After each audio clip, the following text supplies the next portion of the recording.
Watchmen, the HBO series created by Damon Lindelof, previously known for Lost and The Leftovers. It is a direct follow up to the classic comic book written by Alan Moore. It is not a follow up of the 2009 film adaptation by Zack Snyder, even though it borrows some elements visually. But there are important differences between the comic book and the film. The biggest one was the ending, which was entirely changed for the movie adaptation, but also the movie, while being a pretty impressive visual adaptation, some of the scenes were literally shot exactly the same way they appear on the pages of the book. It failed to explore the same themes with the same depth.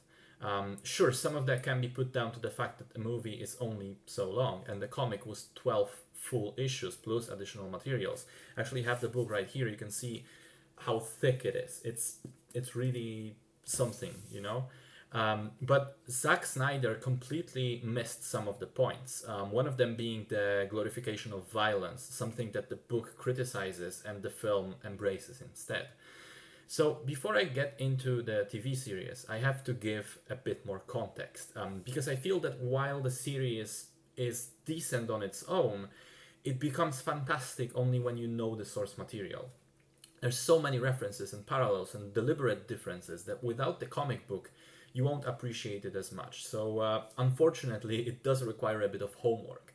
And so my recommendation is this. First, it will be ideal to read a couple of other comic books, preferably Batman or Superman ones, but any traditional ones will do. Alternatively, I guess it's fine if you know some of the comic book movies that have been popping up like crazy in the last couple of years, because what Watchmen is at its heart is a deconstruction of the superhero comic book. It's so it's good to know what it is that it deconstructs. It basically goes and says, okay, you want a world where superheroes exist? Here it is. But the thing is, when those heroes are moved into the real world, they're not so heroic and shiny anymore.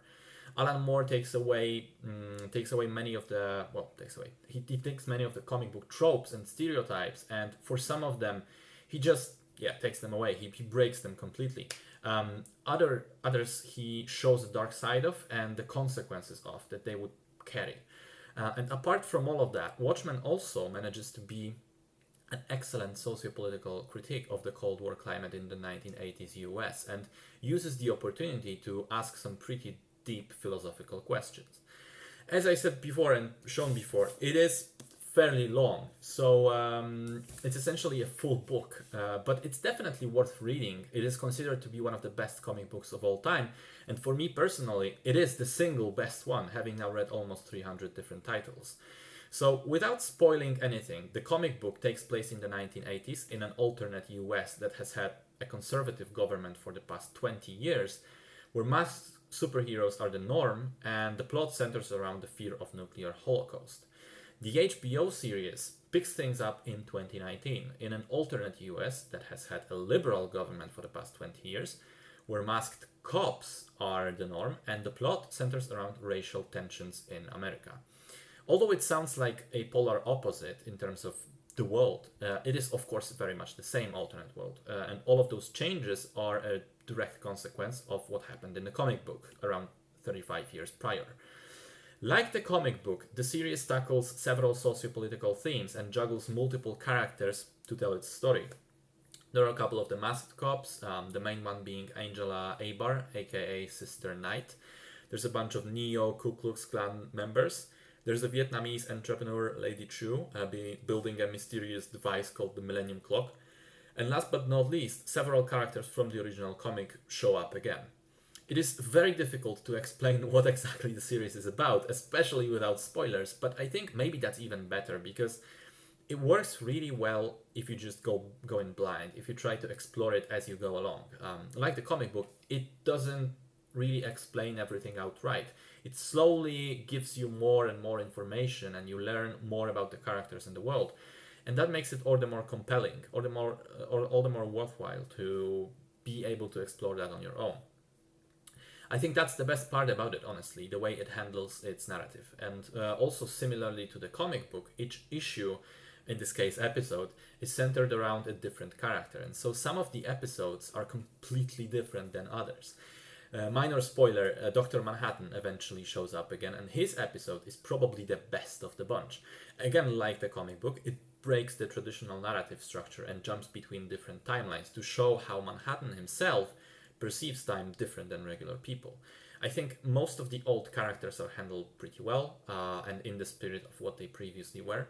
And the new ones are written in a cool way as well. None of them are shallow or one dimensional, I thought.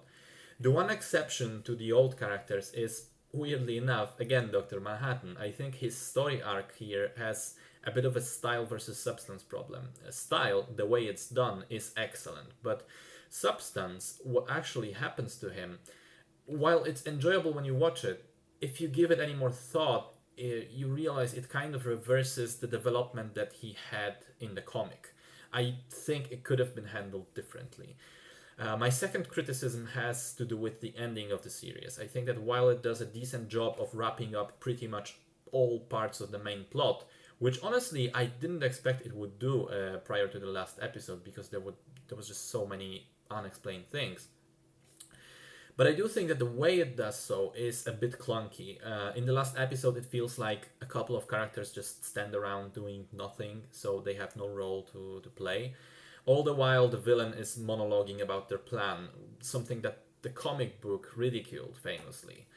However, even with the flawed ending, I think that the series as a whole is definitely worth a watch. I expected almost nothing, because, come on, it's Watchmen. How do you measure up to that? But it surprised me in a positive way. It has something new to say, it expands on the previous themes in an interesting, terrific way. It understands the comic book way better than the film did, and it is a finished, self-contained story. Be sure to pick up the book and be sure to check out the series as well.